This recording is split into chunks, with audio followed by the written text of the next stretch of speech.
Welcome back to Pisces TV with Montana B. This is a collective reading. Those of you that are new to the channel, check the description box for all of my information, products and services, as well as how to book a reading. Join us on Patreon. There's a link there if you want to contribute to the other side. We have a lot of courses, discussion groups, bonus readings, and much, much more. So check that out after the video, okay? Here on YouTube, we do have the member section, merchandise, and community board, which is updated frequently. So if you don't want to miss out on any coupon codes, daily specials, or the agenda, subscribe and hit all notifications so you don't miss anything. Now, I am taken by this because I see Living Goddess, and I think that's so dope. So I can't wait to dig into that card for you. Two cards that came out prior to it are the Fire of Sacrifice and Cremation Ground Meditation. When I looked in the deck for surrounding cards, and I'll just tell you where I get my perspective. You got Castle of Clouds here, and then you also had Cutting Through. So I'm like, somebody's cutting through a castle of clouds. And I feel this fire helps in that. So we'll go ahead and get started with the reading. The Fire of Sacrifice, right? Your first card. This could represent you, okay? Or something in your environment. The Fire of Sacrifice bears the number 37. So I saw 37, I saw 7. And if you're into numerology, that's what? 10 and 7, that's 17, the star. And I also put the 7 and 1 together with 8. So here we have 88 is going to be our master numbers for this reading. And the 37 signifying the occult path of commitment, okay? According to the classifications by elements, this is a fire card, normally related to the suit of wands in the minor arcana of the traditional tarot. The card depicts great tongues of flame consuming all things. The charged surface of the earth is like a playground for volcanic eruptions as the fires of the interior break loose. The fire in the foreground represents the personal fire of renunciation. There we go. The inner flame of concentration and conviction. Sounds like the Page of Wands a little bit. This is set against a background setting, the temporal nature of all things. The fire as evoked by this card symbolizes the discipline of body, speech, and mind as a metaphysical sacrifice of offering. Recognize the ability of self to let go of all habits and habit-forming thoughts.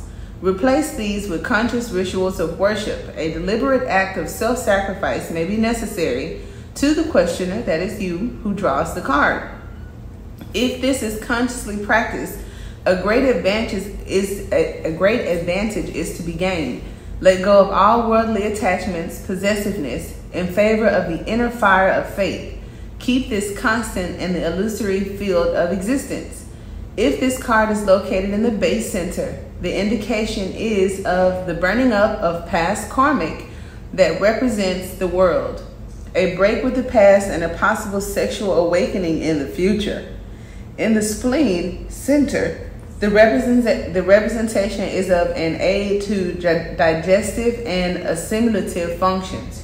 At the navel, the psychological position of the questioner is represented, indicating that it is the fire of faith, which allows the secret of Dekenes to begin or to become known. In the heart center, a passionate, consuming affair is indicated. Damn, why all the affairs, Pisces? At the throat, psychic penetration, and in the head, an act of selfless sacrifice leading to the transformation of a situation. Okay, so kind of like that. Now the second card to come out, crossing, is the Cremation Ground Meditation. It is the number 7. Pisces is your lucky number. One of them, I think, involves the 7, okay? Cremation Ground Meditation bears the number 7, signifying the law of 7. the occult path, and the mystical perfection achieved through becoming one with this principle. So we talked about principles, we talked about habits or habit forming, kind of like rituals. It is the number of the octave, the reoccurring nature harmonic to which all worlds and elements are subject. The chariot of the tarot has some affinity with this card. So there we have a 7. Okay. The foreground is littered with human skulls and bones, reminding us of the transient nature of life on earth. In India, the cremation grounds are considered places of great potency, where yogis can remain undisturbed to practice their meditation. The proximity of corpses and bones is believed to act as a powerful reminder of the need to achieve detachment from the world, so enhancing the desire for enlightenment. All worldly things ultimately must become part of the great cremation ground, and it is recognition of this fundamental truth which benefits the yogi or meditator. In the black night sky, the cremation ground, the orb of the earth is seen rising, showing that this scene of the end of the world is to be understood as a revelation through which the earth and life is reborn. Reality is here being transmuted into surreality, the end of one period and the beginning of a new perspective. So look at that. As we discuss this card, go back if you forgot what I said that fast. Here we have the new perspective, and it talks about the end of the first card, getting us into the beginning of your last card. So you come in like how you came in, but you're going out with this living goddess, honey. So the divinatory meaning behind it all: a need for detachment, a change in perspective, courage, fortitude. It also talks about something that could be already achieved or something within reach, spiritual rebirth, but this can only be achieved through the development of concentration, so the inner eye will be able to see through all material phenomena. Okay? Now we get to the living goddess, which I couldn't wait to get to, right?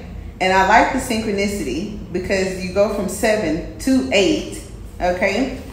The living goddess bears the number 8, signifying perfect balance through positive channeling of energy. Okay, so through positive challenging of power. Let me say that, I say energy. Positive channeling of power, culminating in spiritual evolution. It is the number of the planet Saturn, who in the occult traditions is the power principle upholding the equilibrium of creation. This card relates to justice of the tarot. A beautiful young woman looks down from an arched window in space, a view of the earth clearly visible below. She is the living goddess known as India and Nepal as Kumari, who, for the duration of her appointment, symbolizes the untamed virgin essence, the divine energy of femininity incarnated. She is the personification of the virgin goddess, one of the 8 major goddesses of the Hindu pantheon.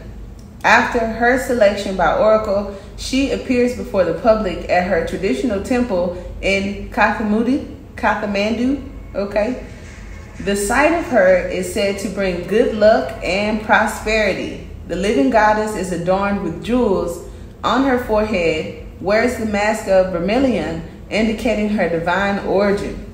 She wears costly robes, red and gold, symbolic of her exalted spiritual nature. So, child, I'm gonna go find me some vermilion. See if we can look that up, Pisces. But the earthly manifestation of spiritual qualities, the concept of being chosen, okay, and the sense of duty toward higher ideas. She is giving me high priestess vibes with that justice. An evolved self-development to meet a position which one has been put in. Okay, so it's kind of, it's in her, baby. It ain't on her. This is not self-appointed. She was selected. I love it. It indicates the potency of the miraculous and an evolved aesthetical position of reference. This card is particularly positive in the spiritual sense, suggesting compassion and resignation. Okay, At the heart center, it means fulfillment. In the head, the mystic acceptance of divine principle. It is a guardian card related to the astrological signs Libra and Aquarius, indicating equilibrium and balance of an occult nature.